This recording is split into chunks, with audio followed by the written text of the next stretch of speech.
Martial Arts Misconceptions 101.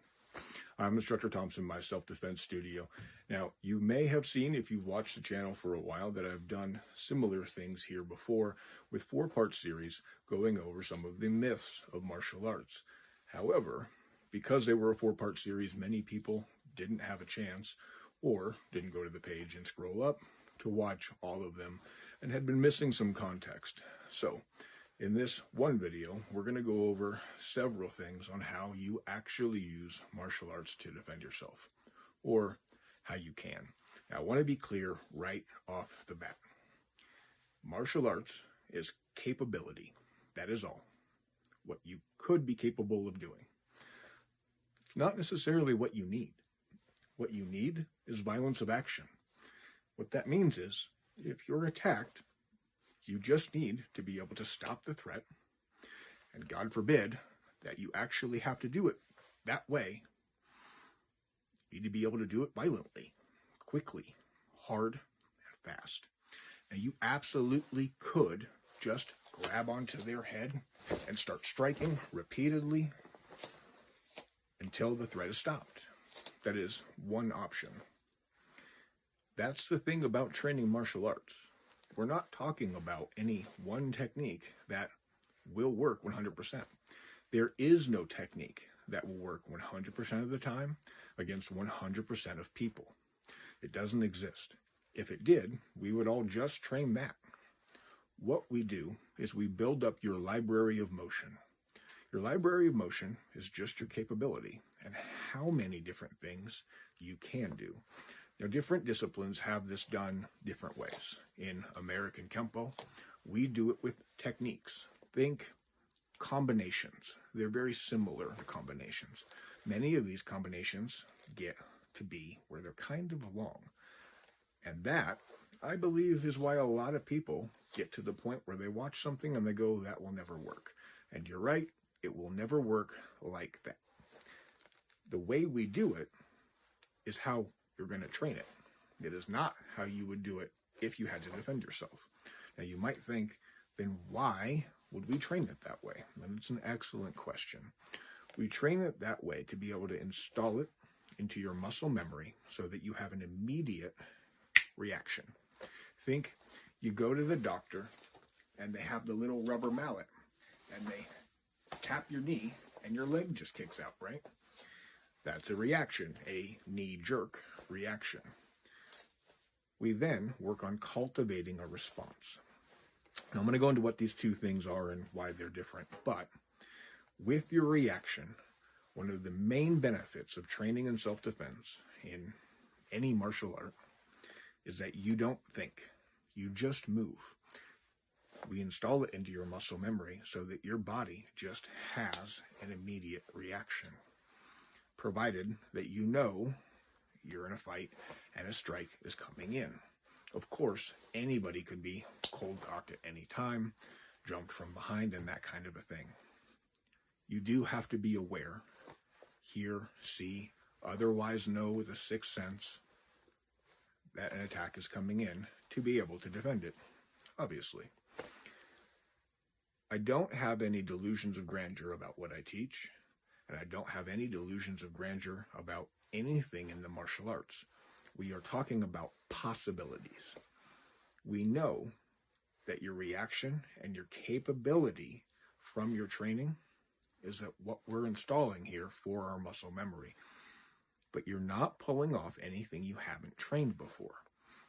Not with any degree of, or semblance of, certainty. We're talking about likelihoods. If you train, you have a higher likelihood of being capable of it. It is not a guarantee. It is not something that is set in stone where you know you'll be able to use it. And that's why we train many techniques, many combinations, and many things. So we have a possibility to be able to use any one of those to cultivate our response. So we have our reaction, we have our response. Our response is cognizant. The response could be just as simple as somebody comes in and attacks us. We step back and we block as our reaction. And now that we know we have to defend ourselves, we push off, we start our cover outs, and we try to exit immediately.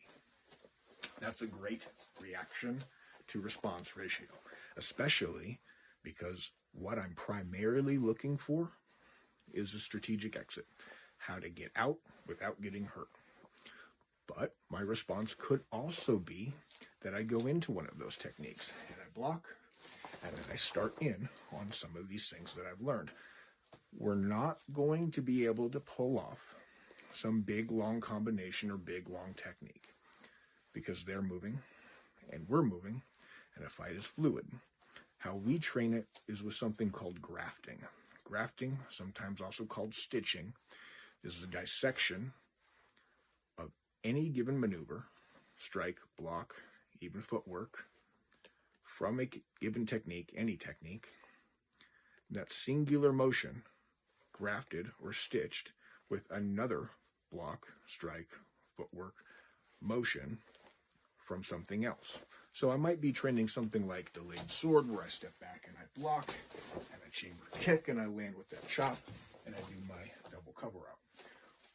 While I'm installing that into my muscle memory, I'm installing three things: my stepping back and blocking, and my hand coming up. I am installing going from this position to kicking, and I'm installing using my weight to come down from that kick down to a chop. But it may not be how I use it.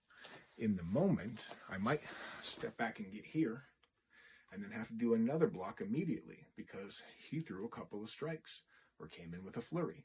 So I might go here and then have to go here and then here and then here and continue blocking his assault.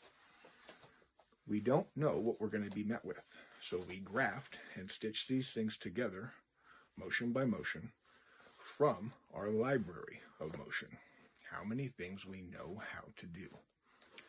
To be clear, what you need to do to be able to protect yourself in this particular circumstance is that violence of action. You don't need any training for violence of action. You don't. It's not about that. It's about how much do you want? How many things do you want to be capable of?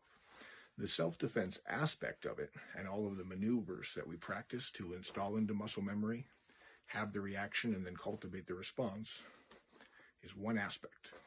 Another aspect of it is the flexibility. It'd be very difficult to be able to kick somebody above the waist if I'm not practicing my stretching. If I'm not somebody who's very flexible, that's going to be really hard.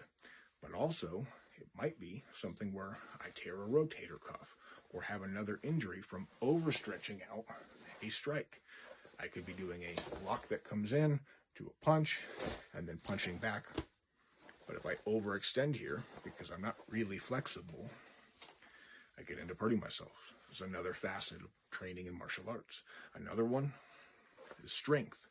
You may wonder why so many disciplines have you go into this horse stance, bend your knees, have your heels go out and your toes go in, and then train from a horse stance, double elbow strike, your punches.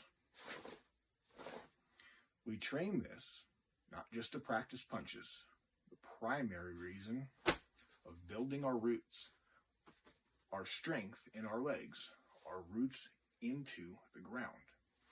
We're going to use that to make it very difficult to be thrown, tripped, taken down because of the way our stance is. Everything that we do across the board is to be able to give ourselves a better chance. But nothing is set in stone. Nothing is for certain. And all of it is about improving ourselves. And the self-improvement. How many things we know how to do. Cultivating from our reaction to our response. And making our strategic exit so that we have the ability to stay safe and go home to our family. I'm Instructor Thompson, my self-defense studio.